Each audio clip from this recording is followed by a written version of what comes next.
네, 안녕하세요. 저는 팔로잉 미니스트리 대표로 섬기고 있고 유튜브 장재기 TV를 운영하고 있는 따라하는 기도 저자인 장재기 목사입니다. 반갑습니다.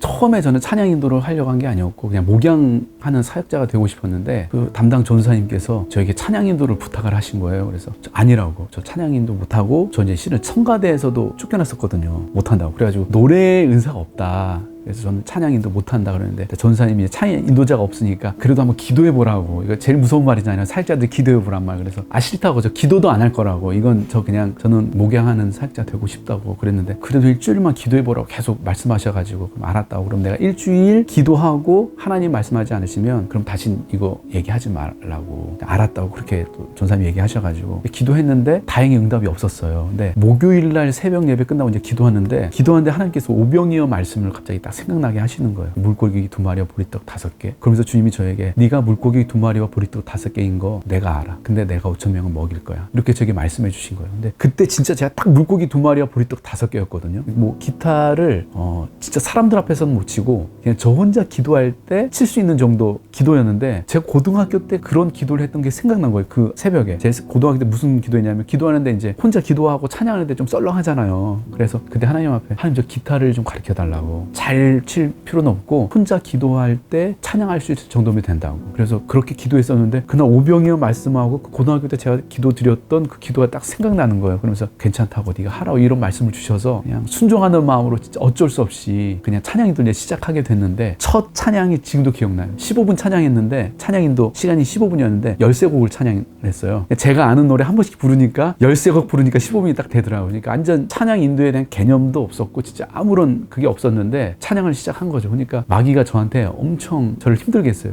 네가 무슨 찬양 인도를 하냐. 넌 전공도 안 했고 노래도 못하고 빨리 그만둬라. 찬양 인도 하고 나면 그런 마음이 제 안에서 막 들어오는 거예요. 그래서 그때마다 진짜 기도를 엄청 했는데 제가 뭐라고 그때 기도했냐면 하나님 이 찬양은 제 영역 밖의 일이라고. 제가 노력해서 될 수 있는 게 아닌 것 같다고. 그냥 제가 이건 뭐 노래를 연습해서 할 수 있는 부분이 아니니까 하나님께서 그냥 제가 찬양하기 전에 그냥 제 목소리만 들어도 은혜되게 해달라고. 그 방법밖에 없다고. 그러니까 하나님이 그냥 성도들이 찬양하기 전에 제 목소리만 들어도 은혜되게 해달라고. 이렇게 기도했었거든요. 진짜 그 같이 찬양팀원들이 너무 힘들었어요. 막 박이 너무 안 맞고 막 이러니까. 근데 한 번은 교회 엘리베이터에서 한 자매가 저한테 뭐라고 했냐면 목사님 찬양 인도할 때 너무 좋아요. 목사님 찬양하면 목소리만 들어도 은혜가 돼요. 그 자매가 그 얘기를 하는데 제가 너무 깜짝 놀랐어요. 제가 진짜 그렇게 문자 그대로 그렇게 기도했었는데 하나님이 그 자매를 통해서 하나님께서 나의 기도를 그대로 들으시고 응답하셨구나 이걸 느꼈죠. 그러면서 또 어떤 일이 있었냐면 한 목사님을 만났는데 그 목사님께서 논산훈련소 그 군목 목사님이셨어요. 근데 그 목사님이 저를 보더니 장재기 목사님이시죠? 너무 반갑다고 그래서 인사하면서 자기 훈련소에서 지난 몇 달 동안 제가 이제 작곡한 곡이 믿음의 몸이란 찬양이 있는데 그 찬양을 지금 한 석 달 동안을 불렀는데 그 찬양 부를 때마다 조교들이 너무 울면서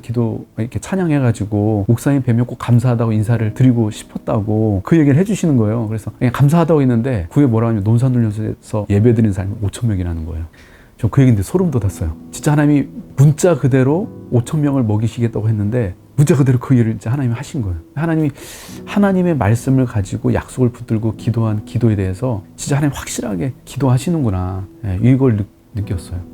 저 악보도 못 그려요. 지금 곡을 지금 몇십 곡을 썼거든요. 그런데도 아직 악보도 잘 못 그리고. 근데 어떻게 했냐면 그냥 기도하는데 멜로디 떠오른 걸 녹음해가지고 거기에 이제 가사 붙여가지고 이제 곡을 그렇게 쓰게 됐어요. 그래서 뭐 음악을 전공하신 분들은 그러니까 곡을 금방금방 잘 쓰는데 저는 진짜 하나님이 은혜 주셔야지만 곡을 쓸 수 있는 그런 거죠. 그래서 그냥 말씀을 읽거나 설교를 듣거나 할 때 그 설교 문장에 딱 꽂히거나 그러면 거기에서 멜로디가 나오고 그러면서 이제 곡이 나오거든요. 그래서 믿음의 모험은 이동 목사님 설교 듣는데 모험의 축복이라는 설교였는데 베드로가 물에 빠지는 그 장면이 있잖아요. 오라 하시니 나아갑니다. 가라 하시니 떠나갑니다. 그게 이제 그 주님께서 오라고 할 때 무리를 걷었던 것처럼 그 말씀에 순종할 때 기적이 일어난다. 근데 그 설교 딱 듣는데 그때 그리고 예배 시간에 그냥 가서 바로 받아 적어가지고 그렇게 쓰여지고 거의 대부분 약간 그런 식으로 쓰여지는 것 같아요. 2019년까지 지구촌교회 사역 내려놓고 안식년을 갔는데 코로나가 터졌잖아요. 코로나 터지니까 뭐 어떤 계획도 세울 수 없고 뭔가 뭘 할 수 있는 게 없는 거예요. 그때 하나님께 저에게 주셨던 말씀이 뭐냐면 말씀이냐면 예레미야 29장 11절 말씀이에요. 너희에 대한 생각을 내가 하나니 재앙이 아니요 평안이라. 너희에게 미래와 희망을 주는 것이니라. 이 말씀을 이제 저에게 그 말씀을 주셔가지고 뭔가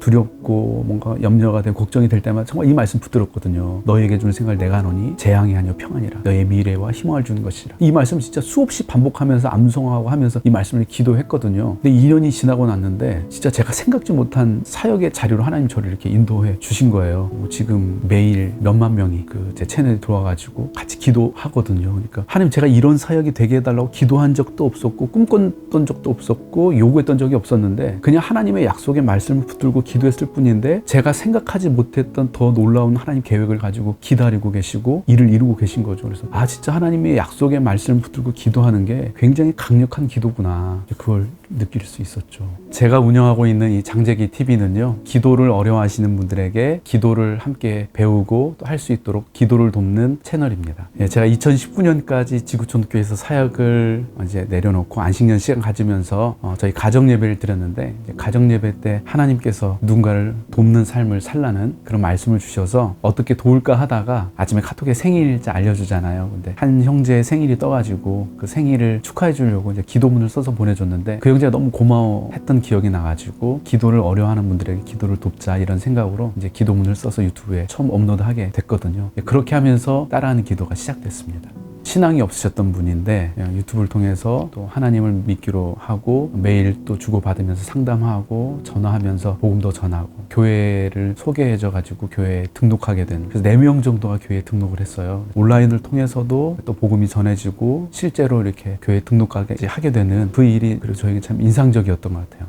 이걸 통해서 뭔가 결과물을 만들어내고 사람들을 모이게 하려고 하는 그게 아니고 어떻게 사람들에게 도움을 줄 수 있을까, 이게 제일 첫 번째 중요한 부분인 것 같아요. 그래서 저는 어떻게 누구에게 내가 도움을 줄 수 있을지, 유튜브를 하든 어떤 콘텐츠를 만들든 그 질문이 되게 중요한 것 같아요. 이게 진짜 어떤 도움을 줄 수 있을까, 사람들에게. 거기에서 나온 거라면 그 도움이 필요한 분들에게는 분명히 전 반응이 있을 거라고 생각을 해요. 도움을 줄 수 있는 게 뭐가 있을까. 신을 따라하는 기도도 저는 그래서 사람들이 기도를 어려워하는데, 기도를 실제로 어려워하시는 분들한테 이게 도움이 됐기 때문에 실은 제 영상은 퀄리티가 되게 떨어지거든요. 솔직하게 하면, 왜냐면 저는 이거 하면서 영상을 처음 유튜브 보면서 그냥 핸드폰으로 녹음해가지고 그냥 한 거거든요. 그러니까 영상 퀄리티나 이런 걸로 생각하면 굉장히 떨어지는데, 도움이 필요하신 분들에게는 그 내용 자체가 도움이 됐기 때문에 저는 사람들이 영상을 찾았던 것 같아요. 또 하나는 지속 가능한 게 굉장히 중요한 것 같아요. 그러려면 나에게 없는 걸로 하면 힘든 것 같아요. 이미 가지고 있는 것들이 있는데 내가 가지고 있는 것들 중에서 쉽게 할 수 있는 거, 지속 가능하게 최소한 1년 이상은 내가 지속 가능하게 할 수 있는 것들을 해야 유튜브가 좀 되는 것 같아요. 왜냐하면 언제 뭐가 어떻게 될지 모르는데, 너무 하나의 영상에 모든 걸 쏟아 놓으면 금방 빨리 지치고 오래 못하게 되는 것 같아요. 그래서 지속 가능하려면 너무 에너지를 많이 쓰고 너무 잘하려고 하지 않고 조금은 그냥 대충 적당히 하면서 내가 가지고 있는 거, 이미 뭔가 또 새로운 걸 배워서 내가 하는 게 아니고 이미 내가 가지고 있는 것들을 나누는 그런 걸로 뭔가 자기만의 컨셉을 잡으면 유튜브가 좀 되지 않을까.